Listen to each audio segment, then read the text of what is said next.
الله الرحمن الرحيم وبه نستعين والصلاة والسلام على سيد الأنبياء والمرسلين وعلى آله وأصحابه أجمعين أما بعد حضرات علماء کرام اور عزیز طلباء، مجلس کی مناسبت سے میرے پاس ایک تمہید، 5 سوالات، ان کے مختصر جوابات اور ایک خاتمہ پر مشتمل چھوٹی سی عرض ہے، پیشکش ہے۔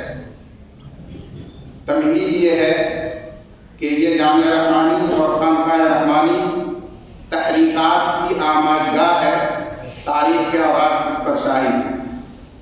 آج مدارس اسلامیہ میں صحافت کی تعلیم کی تحریک بھی اس سرزمین سے اٹھی ہے اور تاریخ کی سابقہ شہادت کی بنیاد پر پورے وثوق کے ساتھ کہا جا سکتا ہے کہ یہ تحریک کامیاب ہوگی، اپنے اثرات اور ثمرات کے اعتبار سے امت مسلمہ کے حق میں مفید اور بہتر ثابت ہوگی انشاءاللہ تعالی۔ اس تحریک کے بانی مبانی ہم سبوں کے بڑے سرپرست حضرت مولانا احمد ولی فیصل رحمانی صاحب دامت برکاتہ ہم سبوں کی جانب سے، پوری امت مسلمہ کی جانب سے مبارکباد کے مستحق ہیں۔ اللہ ان کا اقبال بلند کرے اور ان کو لمبی عمر عطا فرمائے اور اس طرح کی مختلف تحریکات کو بیدار اور قائم کرتے رہنے کی توفیق عطا فرمائے۔ پہلا سوال یہ ہے کہ صحافت کی تعریف کیا ہے؟ میں سوال اس لیے عرض کر رہا ہوں کہ وہ سوال آپ کے ذہن میں اچھی طرح آ جائے، کیونکہ میں اس کا تفصیلی جواب اس وقت نہیں دے سکتا۔ صحافت کی تعریف کیا ہے، آپ ضرور اس کا تفصیلی جواب تلاش کیجیے گا۔ دوسرا سوال یہ ہے کہ صحافت کا مقصد کیا ہے، اس کی غرض و غایت کیا ہے؟ صحافت یہ ایک علم ہے، اس کو کیوں سیکھا جائے؟ میرا تیسرا سوال یہ ہے کہ صحافت کی تعریف کیا ہے، خاص طور پر اردو صحافت جس سے ہمارا اور آپ کا رشتہ بہت گہرا ہے، اس اردو صحافت کی تعریف کیا ہے، کیسے اس کی ابتدا ہوئی؟ اور چوتھا سوال یہ ہے کہ اس خانقاہ رحمانی اور جامعہ رحمانی کا صحافت کے میدان میں کیا کردار رہا ہے، اس کی کیا خدمات ہیں؟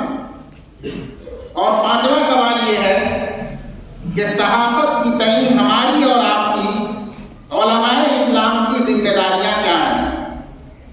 ان 5 سوالات کے بعد آخر میں ایک خاتمہ ہے۔ پہلا سوال، صحافت کیا ہے، اس کی تعریف کیا ہے؟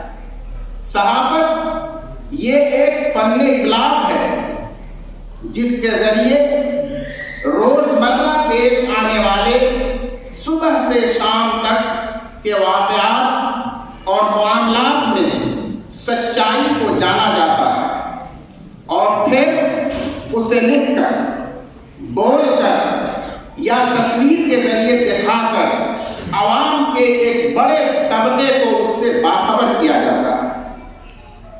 اس فن کا، اس علم کا نام صحافت ہے۔ اس کا مقصد کیا ہوتا ہے؟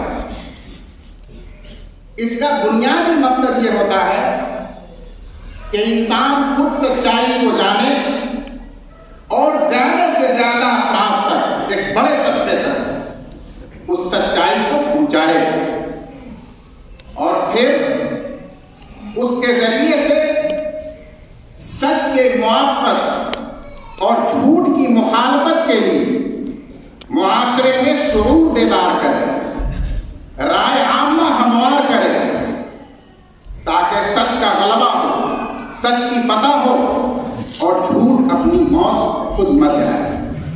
اسی طرح اس کا ایک اہم مقصد یہ ہوتا ہے کہ عوام الناس کے جو جذبات اور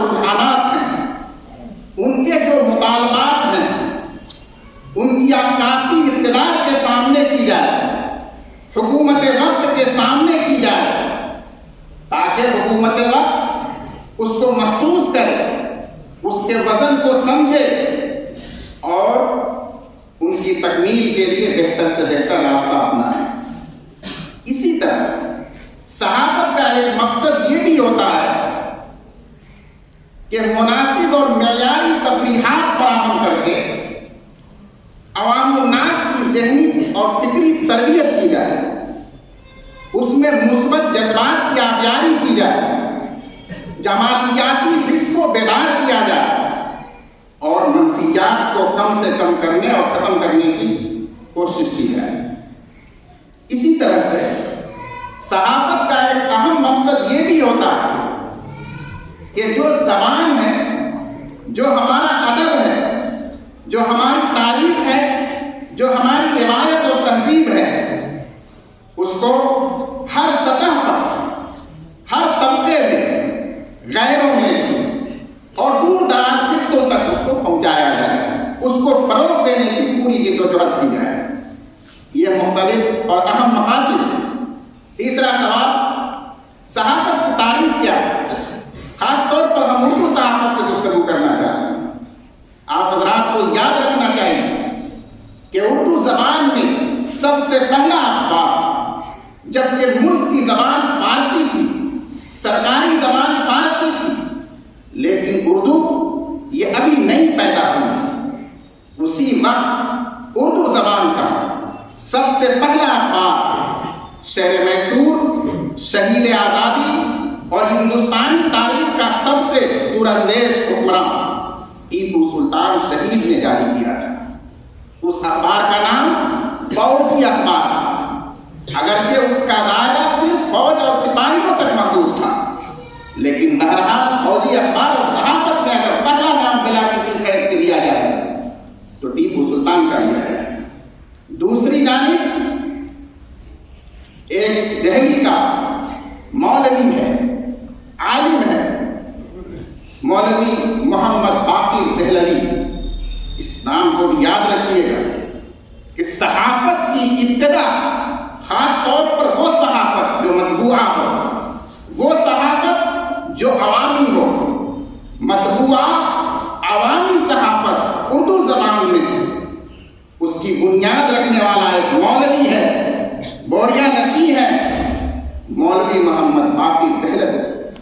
انہوں نے 1836 عیسوی میں دہلی سے اردو اخبار نکالنا شروع کیا اور پورے 21 سال تک مسلسل ہفتہ وار یہ اخبار نکالتے رہے 1857 تک۔ 1857 میں جب جنگ ہوئی اور انگریز اس میں غالب آ گئے، اس موقع پر انہیں توپ سے اڑا کر شہید کر دیا گیا۔ یہ ہے اردو صحافت اور اردو اخبار کا پہلا شہید، بانی مبانی مولوی محمد باقر دہلوی۔ چوتھا سوال، خانقاہ رحمانی اور جامعہ رحمانی کا کردار کیا ہے؟ آپ حضرات نے سنا ہے کہ حضرت منگیری رحمۃ اللہ علیہ نے جب خانقاہ رحمانی کی بنیاد ڈالی تھی تو اسی بنیاد کے ساتھ ساتھ یہاں پریس بھی قائم کیا، جبکہ اس وقت بہار اور اس کے متصل صوبوں میں پریس کا عام رواج نہیں تھا۔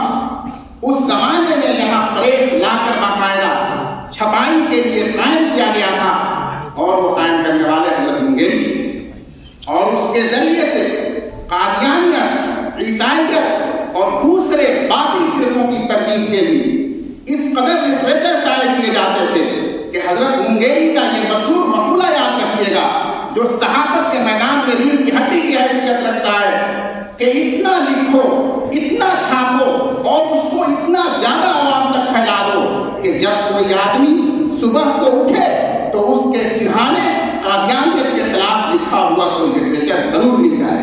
صحافت اسے ہی کہتے ہیں کہ آدمی اپنی بات کو اس کثرت سے پھیلائے، اتنی تیزی کے ساتھ پھیلائے کہ ہر شخص پہلی نظر اگر کسی چیز پر ڈالے تو وہی بات کو جو ہم اس کے کام میں ڈالنا چاہتے ہیں۔